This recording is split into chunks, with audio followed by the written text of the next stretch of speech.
Yıldız Hanım, hoş geldiniz. Hoş bulduk. Siz de hoş geldiniz. Teşekkürler. Nasılsınız? İyiyim. Siz? Çok teşekkürler. Sağ olun. Sormak istediğim bazı sorular var her zamanki gibi. Yine mi?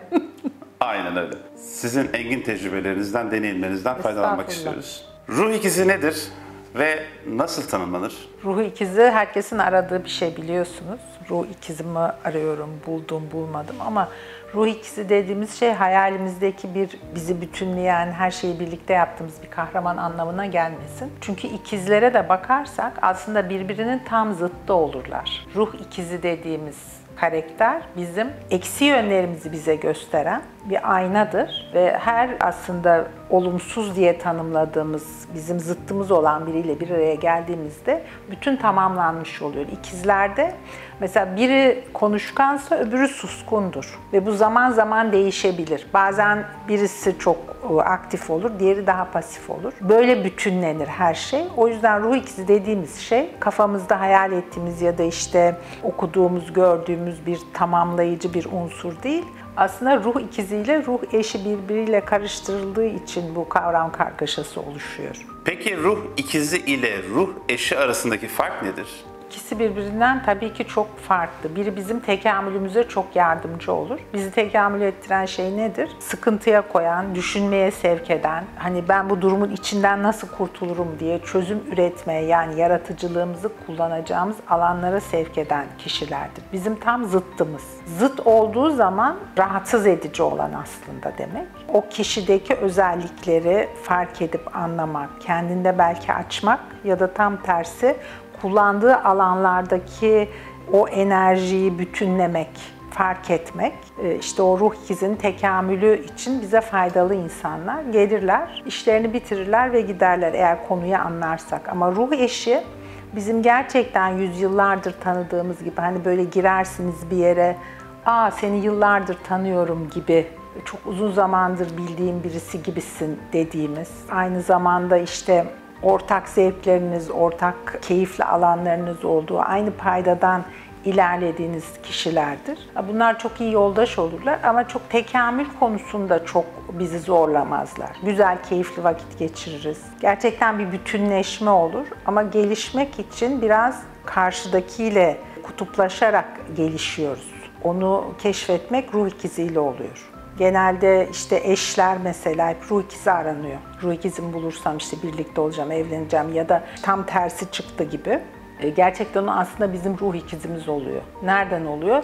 Eğer birbirimizi anlarsak, yani derin yapıdaki o bizi dürten, hadi burayı hallet diyen bölümünü anlarsak, o zaman gerçekten o ikizlik görevini yapıp ya ayrılıyor ya da gerçekten bütünleşip bir arada ruh eşi olarak devam ediyoruz. Böyle diyebilirim hani basitçe anlatacak olursam. Peki ruh ikizini bulmak mümkün mü? Yoksa bu sadece bir efsane mi? Efsane değil, her an ruh ikizlerimizle birlikteyiz. Zaten dışarıda hiçbir şey yok. Hepimiz bir ve bütünüz. Bizi tamamlayan unsurlarla bir aradayız. Yani doğduğumuzdan beri hep aynı kişilerle bir arada değiliz dikkat ederseniz. Yani aile bireyleri hariç. Onlardan bile zaman içinde ayrılıyoruz. Ama hani yolda giderken ihtiyacımız olan, yani bizi tamamlayıcı parça olan kişi hayatımıza giriyor. O parçayı tamamladığı zaman, görevi bittiği zaman çekip gidiyor. Ama yani herhangi bir çatışma, kavga, gürültüyle değil. Gerçekten bir sulh içinde ayrılıyorsunuz. Sonra başka bir alan geliyor. Bu basamaklardan çıkma olayı, yani gelişme olayı hiç bitmiyor, bitmeyecekti. O yüzden yol boyunca gerçekten hani yin yang gibi, birimiz beyazsak birimiz siyahız. Bazen birimiz siyahsak o beyaz. Bu mantığı kavradığımız zaman hani değiştirmekten çok uyumlanmaya odaklanmalıyız. Hani ikizler örneğinden verecek olursak yine ikizler birbirleriyle çok çatışırlar aslında özellikle büyürken. Ama sonra çok güzel uyumlanırlar ve mükemmel ruh eşi arkadaşlığına başlarlar. Böyle olması lazım. Yani birbirimizdeki parçalarımızı tamamlamamız gerekiyor. Yolda da onlardan bol bol var. Ruh ikizi ile karşılaştığımızda Ne gibi belirtiler yaşarız? Bunu nasıl hissederiz? Ruh ikizinin belirtisi genelde şöyle bir tanımadığımız hissi ya da bizi geri iten bir his olabilir. Mesela biz daha konuşkanızdır, o daha sessizdir örneğinde olduğu gibi. Bir türlü iletişim kuramayız, bağlantı kuramaz boyuta geliriz. Ama bir süre sonra birbirimize alışmaya başladığımızda böyle bir denge içinde gelişir. Ama bu işte tek kelime konuşmuyor, hani ben bununla görüşmem, konuşmam dediğin anda ya da şöyle de bir şey gerçekleşiyor mesela. Ya hep benim karşıma da böyle az konuşan insanlar çıkıyor gibi. Aslında onu fark edip senin susman gereken bir parçanı temsil ettiğini fark ettiğin anda ruh ikizi, ruh ikizliği görevini yapmış oluyor. Ama ruh eşiyle işte karşılaştığın zaman tam tersi oluyor. Bildiğin, tanıdığın, aydınlık olan, sende de var olan, kullandığın her alanını temsil ederken ruh eşi, çünkü artık aynısınız, aynı noktadan bakıyorsunuz ama ruh ikizi karşıdan bakıyor, bize ayna oluyor gibi düşünün. O yüzden hep böyle bir itiş kakış olur ruh ikiziyle. Ruh ikizimizi bulmak için yapmamız gereken bir ritüel veya meditasyon var mı? Ya ben öyle şeylere inanmıyorum. Çok fazla bir şeyi bulmak için özel olarak bir meditasyon yapmak ya da özel olarak radarları açıp aramak gibi bana çok saçma geliyor. Zaten hayatın içerisinde sürekli gördüğümüz, fark ettiğimiz, yaşadığımız şeyler. Sadece birilerinin başına bir isim koymak, işte bu benim ruh ikizim, bu benim ruh eşim demek. Şöyle de bir şey de gerçekleşiyor. Nasıl oluyor? Mesela işte ruh ikizim diye beraber oluyor ama en ufacık bir çatışmada bu demek ki benim ruh ikizim değilmiş deyip bunu burada koyup tekrar başka bir ikiz peşinde koşuyoruz. Bu da aslında bir tatminsizlik, doyumsuzluk ve tamamlanmamışlık duygusuna sebep oluyor. O yüzden özel bir ritüel, özel bir şey, ben onlara çok yapmıyorum yani.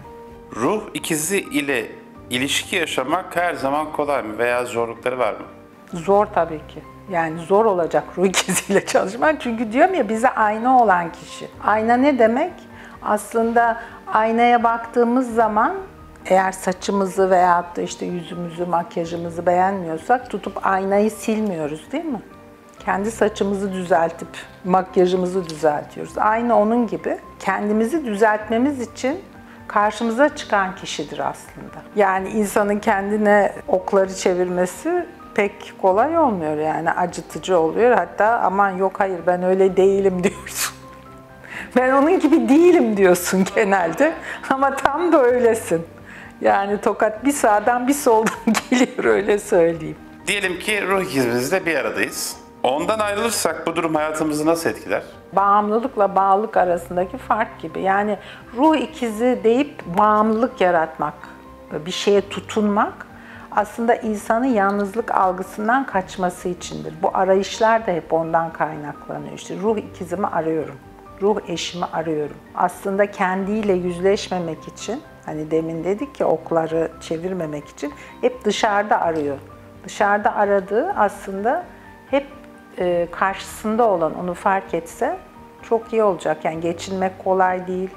Ruh ikizi ile geçmiş yaşantımızın bir bağlantısı var mı? Yani geçmiş yaşantı var mı yok mu, paralel evrenler var mı yok mu, onunla ilgili tam bir bilgi kaydı yok, bilmiyoruz yani. Hakikaten bu geçmiş yaşam mıdır? Yoksa her an bir sürü boyutta yaşıyor muyuz? Ben onlarla çok uğraşmıyorum.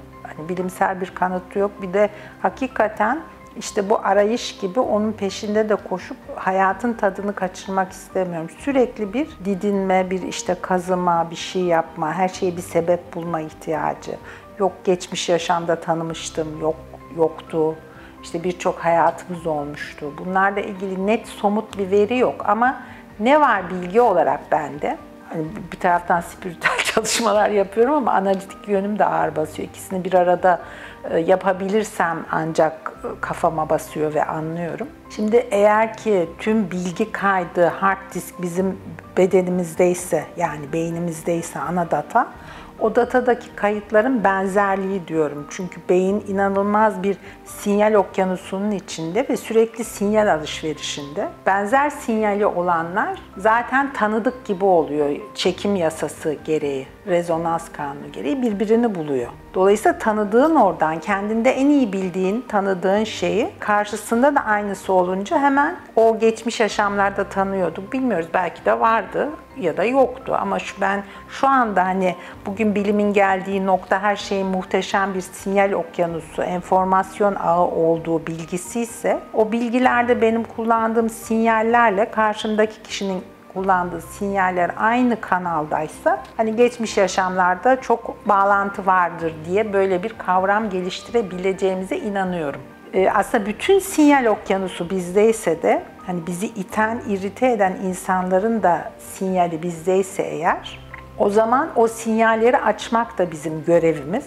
Neye benzetiyorum ben onu Çağatay? Hani böyle mahalleye hiç elektrik gitmemiş bir semt olsun.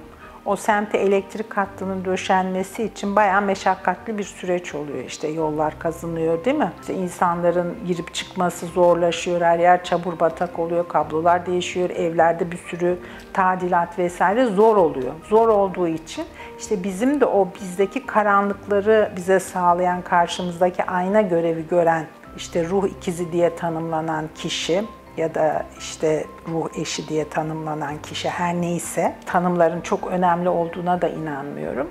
Onlar bizi rahatsız ediyor. Onu biz bir fırsat olarak görebilirsek, hani bu benim karanlıklarıma, bir mahalleye ışık götürecek bir kişi ve ben o ışığı açmak için kendi üzerimde çalışmalıyım ama. Burada en büyük handikap şey oluyor, empati yapma ya da ona haklı bir sebep bulma kaynağı oluyor. Dolayısıyla ikisinin arasındaki fark, biri rahat, konforlu, öbürü zorlayıcı. Ruh ikizi ile telepatik bir bağlantı kurmak mümkün mü? Bağlantı havuzuyla ilgili olan bir şey. Bazen ben arkadaşlarla yakalıyorum onu. Diyorum ki işte bu GSM operatörlerinden daha hızlı haberleştik. Hani aklıma geliyor, biraz daha ilerisi olsa diyorum, telefonda açmamıza gerek kalmadan sinyali yollayıp birbirimizle haberleşeceğiz. Hani olabilir de olmayabilir de, bu insanların aslında hani aborjinlerin falan uzaktan birbiriyle haberleştiği bir sistematik var. Onların yeteneği, bizim de yeteneğimiz olduğuna inanıyorum ama tembelleşmiş bir yetenek. Hani konfor, işte telefon, ne bileyim ben, haberleşmek, görüntülü haberleşmek vesaire, bu özelliğimizi yavaş yavaş kapatmaya başladığına inanıyorum. Yani o telepati dediğimiz hislerden uzaklaşıyoruz. Daha çok robotluğa doğru ilerliyoruz. Hani bizler yine biraz şanslıyız da yeni nesil daha mekanik düşünüyor diye düşünüyorum ben. Sorulara verdiğiniz yanıtlar ve bizi aydınlattığınız için çok teşekkür ederim. Ben teşekkür ederim. Anlatabildim mi? Bence gayet iyi örneklerle açıkladığınızı düşünüyorum. Takipçilerimizin merak ettiği konular varsa veya sormak istedikleri, videonun altındaki yorumlar bölümüne sorularını bırakabilirler. Bir sonraki videoda veya videolarda bunlara da yer vererek onları aydınlatabiliriz. Tabii çok iyi olur.